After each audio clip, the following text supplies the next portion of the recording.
Welcome back to my channel. So this is going to be part 2. I just threw up a video a couple of minutes ago talking about the rumored potential 6.2 going in the Hellcats, the Chargers, which is fantastic. But I always want to provide a little more information and kind of already get your wheels thinking about the bigger picture. Several months ago, and I would say maybe last year, I made a video about how Stellantis was already kind of building their impending doom, where a lot of their company or I would say a lot of their plants are non-United States, okay? And when Donald Trump was talking about these tariffs then, I think companies should have been preparing or better prepared as to now. So now fast forward. And what am I talking about? So I'm talking about the proposed 50% tariff on Canadian automotive imports is the biggest threat to North American automakers or car markets right now. Canada isn't just the assembly line for local drivers. It builds vehicles primarily for leaders, not only for Stellantis, but you have Toyota, the RAV4, you have the Honda CR-V, you have the Honda Civic, you have the Chevy, the Silverado. All of these are heavily embedded in Ontario factories. So think about it. If 50% tax hits finished vehicles and replacement parts and prices across the entire industry, that's going to be massive. Now, this is what I also said in videos a long time ago. So you have to go back and look at my videos, but I also said mainstream brands like Toyota and Honda, they're pretty smart, okay, because they have backup plans in America, South America, Midwest. There's other plants in the United States. So they basically are getting prepared, where Stellantis is going to be in trouble because a lot of their crap is outsourced. Now, rumors are speculating, and again, I say this is, rumors, that they're going to revive the high output V8, the true successor to the supercharged Hellcat that we know, to rescue Dodge from its impending doom. But we have to admit that there might be a bigger problem, like I was saying before, because the Dodge Charger is built across the Detroit River at the Windsor Assembly Plant in Ontario. And I'm not going to bore you with all the numbers because I know a lot of people aren't into numbers, but bottom line is, in my previous video, I said they're going to have to price these Hellcats higher than the inline six, higher than these performing vehicles that they have now. So we're easily looking at over $100,000. If we decide, or this decides to become in fruition, where 50% tariff tax, now we're talking from a $95,000 vehicle, boom, your Hellcat just now went up to $135,000. And again, this doesn't include the dealer markups. Again, like I said in my other video, it sounds good on paper, but we need to be smart enough to realize this might not be as easy as they said that it's going to be. Again, going back in history, Stellantis ended their productions of the legendary HEMI powered Charger and Challenger at Brampton, Ontario. Okay, they poured billions of dollars retooling the Windsor Assembly Plant to build the new Charger on the STLA large platform. So now Stellantis pitched that this platform, the multi-energy platform, is going to be capable of running both a dual motor EV, the Daytona, that everybody hates, but I'm one of the people that like it, and the new 3.0 liter twin turbo Hurricane inline sixes, okay? But now you have to sit here and look at everything. Consumers didn't want that. The sales are plummeting. The dealerships are being flooded with not only the inline six, you have the Daytonas everywhere. You got Daytonas, you can see a massive amount of them at CarMax. So everybody was like, nah, you got to bring the V8. So behind closed doors, engineers started looking at how to fit a revised V8 in this shell, or this STLA large engine bay, right? But One massive problem that nobody is talking about, the car is built in Windsor and 85% of the buyers live in the United States. I hope people are listening to what I'm saying here.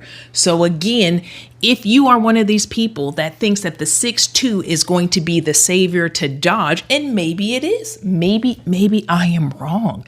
But you can't help but think like, oh shit, if this works, or if this comes out and the 50% tariff on top of that, who the hell is going to buy this Hellcat? So go back to history and you look at it. Even at the end of the production run, these 800 horsepower vehicles, the red eye, all of these cars, they sat around $80,000 to $90,000+. So again, if you put a 50% tariff vehicle tax on that, so do the math, make it simple. You are basically increasing this to at least $35,000 import penalty. Okay. Under the 50% tariff, just picture. So if the car right now it costs $70,000 to build this car, and Uncle Sam tax on $35,000 import penalty for this, and then it gets to the dealership, and you have all of the markups and all that stuff. Now you're easily looking at $130,000 for a Hellcat, which is no new technology. 6.2 liter engine that was old previous, $130,000. So again, who the hell is going to buy that? And now if Stellantis was thinking that this is going to be the great return of V8s, how are you going to fix this? Or what is your plan to make sure that you're ready for this? Think about it. Now, if the V8 came back and it was priced around $80,000, Dodge is going to have massive sales. But at $135,000, you're now competing against the Corvette Z06. You are competing against the Cadillac CT5V Blackwing and a Porsche 911. Okay, I don't think that people who have that kind of money are going to go get a Hellcat with the same technology, 6.2 liter back in the day. I'm not saying that's not a great engine. What I'm saying is these people that have that money are not going to go buy that versus buying something else. I could be wrong, but that's just like saying if you had the money to buy a BMW, you opt not to get their twin turbo, you're going to go get the inline six. I doubt very seriously that a true BMW head is going to say, no, I'm going to go buy the inline six if they had the money to buy the BMW. I don't think so. So what would be the difference to this Hellcat? And again, if this gets worse, it doesn't just apply to the finished cars. This actually applies to all of the automotive parts to the cars. So if you're looking at that, the North American auto industry operates across border where parts are up to 6 times to 8 times more than during manufacturing. Okay, what does that mean? So an engine block that's cast in the United States, it then gets shipped to Ontario for precision making, like the suppliers. There's different suppliers. I don't know all the suppliers. If you want to know that, you got to go to TK because I'm learning all that stuff. But I know, a couple of them, like the Magna. But anyway, so you ship that to them to do their precision work, right?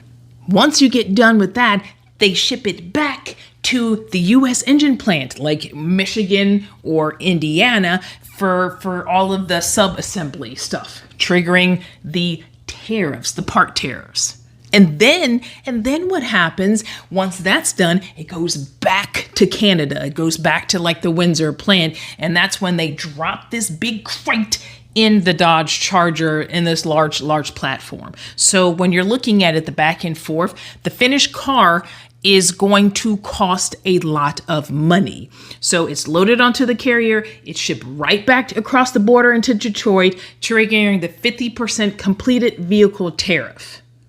So from a business, Stellantis is going to be taxed multiple points across the entire production line. So what does that mean? It's going to eat into their profit. So again, what is the point if this comes out for you guys telling me that, yes, you were going to buy the V8 again, out of 10 people, who is going to buy that V8 at that price? I don't think so.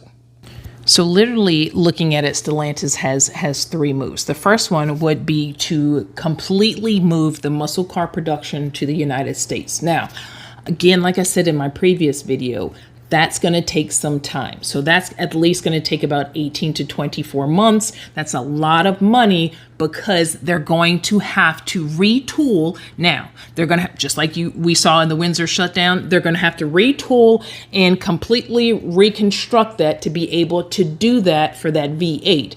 Again, 18 to 24 months. So now my prediction might be coming true where I said we're not going to see a HEMI in the next several years, right? The second option would be, and everybody will hate me, is to kill the V8 comeback entirely right now. Because you have to look at the bigger picture. If they do this prematurely, they're going to shoot themselves in the foot from a business standpoint because history, they screwed themselves. They don't have any wiggle room to be able to fuck up, okay? And I said that in my previous videos. Third thing is going to be horrible. And this is what people need to realize. There is pros and cons. There are positive and negative consequences for every move that anybody makes. If they decide to do this and there's 50% tariffs with doing this and we pull out of this, do you know how much? That's a massive layoff for Canada's uniform local, like the people there. Just think about how many people are going to lose their jobs. So a business has to look at all of this. And unfortunately, I don't think that if this comes to pass, this is not good. It's really not good. It's not worth the V8. It's just not good. So this is what I was saying in my previous video. If you want the V8, go get a used V8. There are super stocks out there. Trust me, I'm looking. There are jailbreaks out there right now. I saw a it was a beautiful car. Now, my Hellcat, my jailbreak had everything, brass monkeys, you name it on it. I have yet to find a trim with everything that I had. However, there are some jailbreaks right now that have 1,500 miles on it. It might be a 2019 all the way up to a 2023, but you can get these cars around $65,000 to about $79,000. Okay, that gives you the V8. That gives you things as far as you might not have everything. I mean, some of the cars didn't have my Laguna seats, which I loved my Laguna seats, but you can get into that V8. If you want to spend around $65,000 to $80,000 for a vehicle, you can comfortably get in that vehicle. You got to look at your interest rates. You got to look at, the monthly payments and all that stuff. But trying to sit here and hold off on this rumored V8, if it does come out, we're talking astronomical prices. And again, like I said in my video, Dodge is going to outprice the normal consumer from getting back into these vehicles. But just my 2 cents, let me know, and I will talk to you in another video. Peace.